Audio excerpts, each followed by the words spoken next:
Assalamualaikum warahmatullahi wabarakatuh. Bersama Ustazah, masih di dalam pembelajaran tematik. Kali ini kita masih belajar tema 1, subtema 2, masuk ke pembelajaran yang keempat. Sebelum kita mulai pembelajaran, jangan lupa baca doa terlebih dulu ya anak-anak, supaya kita diberi kemudahan oleh Allah Subhanahu wa Ta'ala. Tahukah kalian bahwa kenampakan alam pada bentang alam Indonesia merupakan salah satu yang terlengkap di dunia?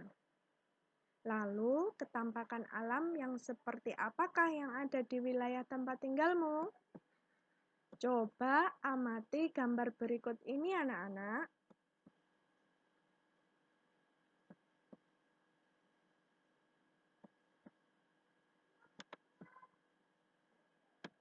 Nah, setelah kalian mengamati gambar tersebut, jawablah pertanyaan-pertanyaan berikut ini. 1. Ketampakan alam apakah yang tampak pada gambar di atas? 2. Ketampakan buatan apakah yang tampak pada gambar di atas? 3. Apakah ketampakan alam itu? 4. Apakah ketampakan buatan itu? Tahukah kalian, alam Indonesia dikenal sangat indah dan kaya akan berbagai sumber daya alam. Tidak heran jika banyak wisatawan dari berbagai negara tertarik dan datang ke Indonesia. Tuhan telah menganugerahi negara ini berupa hutan, sungai, danau, gunung, lembah, dan padang rumput yang sangat mempesona. Kenampakan alam pada bentang alam Indonesia merupakan salah satu yang terlengkap di dunia, mulai dari laut, pantai, dataran rendah, lembah, padang rumput, sungai, danau, bukit, pegunungan, hingga gunung dapat ditemukan di Indonesia.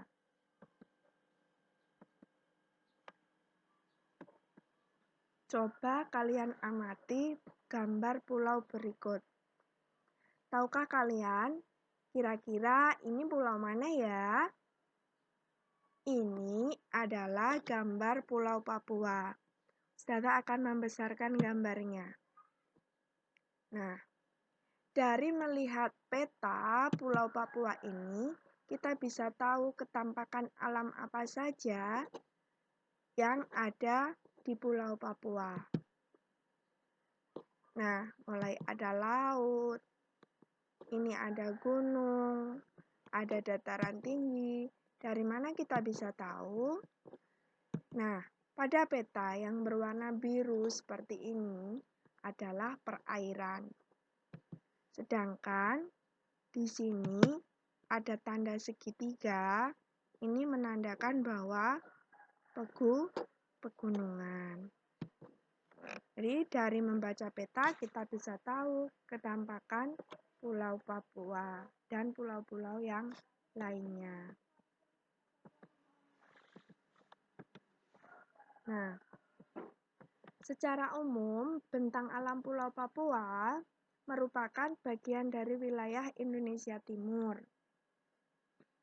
Pulau Papua merupakan pulau terbesar di Indonesia dan termasuk pulau terbesar kedua di dunia setelah Pulau Greenland. Sebagian besar daratan Papua masih berupa hutan belantara. Lebih dari 71% wilayah Papua merupakan hamparan hutan hujan tropis yang sulit ditembus karena terdiri atas lembah-lembah yang curam dan pegunungan tinggi. Puncak tertinggi di Indonesia berada di Papua, yakni di Puncak Jayawijaya, yang sebagian puncaknya ditutupi oleh salju. Begitu unik bukan negara kita? Nah, bagaimana dengan bentangan alam pulau-pulau lain di Indonesia? Kalian bisa mengetahui bentang alam pulau-pulau lain dengan cara melihat peta. Nah, ingatkah kalian, bentang alam wilayah Indonesia yang bervariasi tidak terlepas dari keadaan iklim di Indonesia. Iklim adalah keadaan rata-rata cuaca pada suatu wilayah dalam jangka waktu yang relatif lama. Sedangkan cuaca adalah keadaan suhu udara, tekanan udara, curah hujan, angin, dan sinar matahari pada waktu pendek dan pada tempat tertentu. Seperti yang pernah kita bahas, letak astronomis Indonesia yaitu 6 derajat lintang utara sampai dengan 11 derajat lintang selatan dan 95 derajat bujur timur sampai dengan 141 derajat bujur timur. Hal itu yang menyebabkan Indonesia beriklim tropis, yang mana memiliki ciri suhu udara tinggi sepanjang tahun, dengan rata-rata tidak kurang dari 180 derajat Celcius, yaitu sekitar 270 derajat Celcius, dan lamanya siang serta malam hampir sama, yaitu 12 jam. Coba kita amati ya.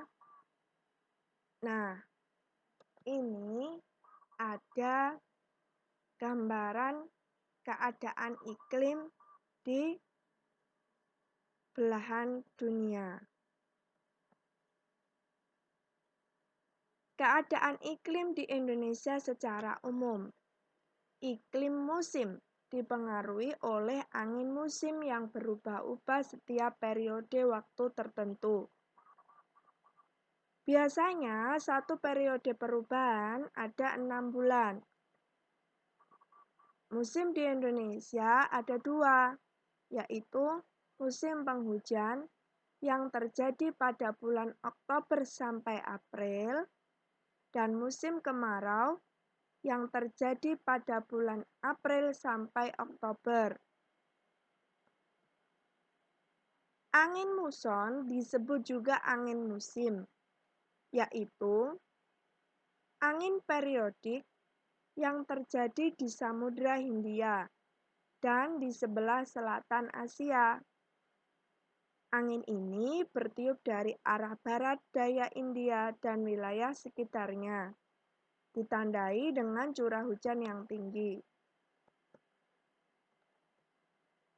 Angin muson di Indonesia dibagi menjadi 2, yaitu angin muson barat, yang bertiup antara bulan Oktober sampai April, ketika kedudukan matahari berada di belahan bumi selatan yang menyebabkan tekanan udara tinggi di kawasan benua Asia dan tekanan udara rendah di kawasan benua Australia.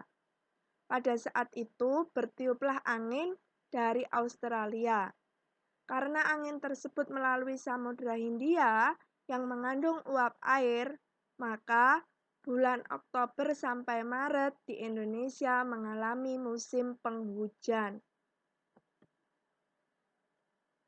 Nah, ini merupakan gambar peta pergerakan angin muson barat. Yang kedua, angin muson timur, yang disebut juga angin muson panas barat daya. Angin ini bertiup antara bulan Mei sampai bulan Oktober, ketika kedudukan semu matahari berada di belahan bumi utara. Hal ini menyebabkan kawasan benua Australia akan mengalami musim dingin, dan benua Asia akan bersuhu lebih panas, sehingga di Indonesia mengalami musim kemarau. Berikut adalah gambar peta pergerakan angin muson timur.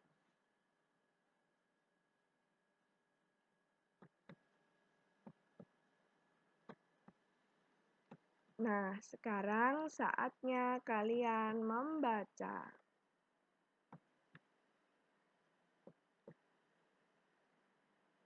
Coba kalian amati bagan berikut ini. Persebaran flora di Indonesia.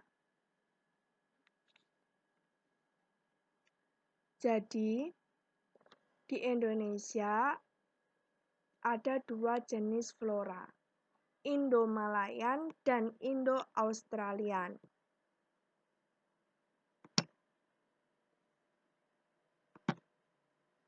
Ciri-ciri persebaran flora Indo-Malayan, persebarannya melalui Pulau Kalimantan, Sumatera, Jawa, Bali. Jadi wilayah Indonesia bagian barat itu termasuk persebaran flora Indo-Malayan. Karakteristiknya jenis meranti-merantian. Terdapat berbagai jenis rotan, terdapat hutan kayu putih, tumbuhan matoa sedikit jumlahnya, anggrek juga sedikit, terdapat berbagai jenis nangka, dan tidak banyak tumbuhan sagu. Yang kedua, Indo-Australian. Indo-Australian meliputi kawasan Indonesia bagian timur, mulai Sulawesi, Maluku, Nusa Tenggara, dan Papua. Karakteristiknya, jenis meranti-merantian hanya sedikit. Tidak terdapat berbagai jenis rotan, terdapat hutan kayu, terdapat berbagai jenis tumbuhan matoa, jenis anggrek banyak, tidak terdapat jenis nangka, dan banyak terdapat tumbuhan sagu. Selanjutnya, ini adalah peta persebaran fauna di Indonesia. Coba kalian amati. Nah, anak-anak, ini adalah persebaran fauna di Indonesia. Nah, dari ada Pulau Kalimantan, Pulau Sulawesi, Pulau Jawa, Pulau Sumatera. Bisa kalian lihat hewan-hewannya, ada beruang madu, harimau Sumatera, gajah, badak, harimau Jawa, banteng. Nah, di sini ada komodo. Ini cendrawasih. Nah, persebaran flora fauna ini dipengaruhi oleh garis Weber dan garis Wallace ya anak-anak.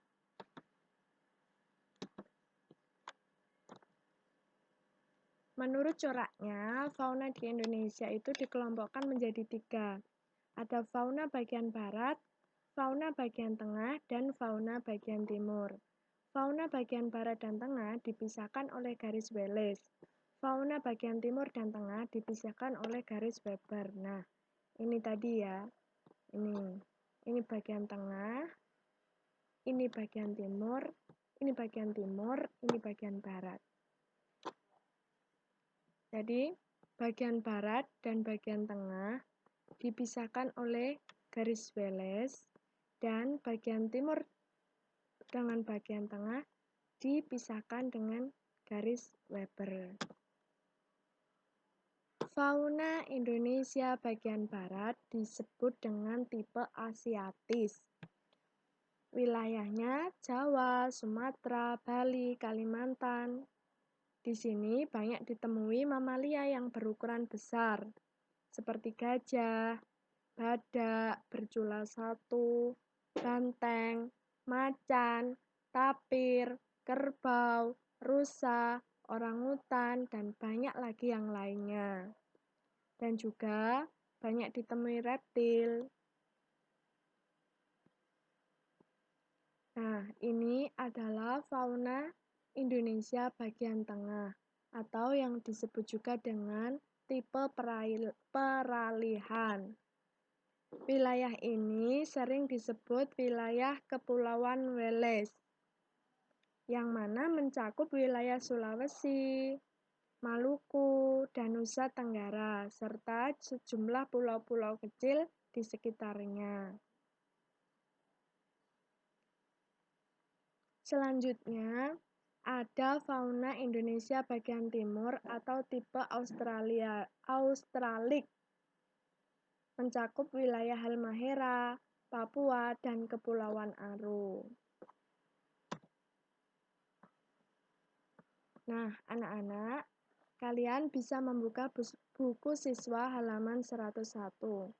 Kalian pasangkan garis antara pernyataan yang mencerminkan pengamalan nilai-nilai Pancasila dengan sila-sila Pancasila yang sesuai.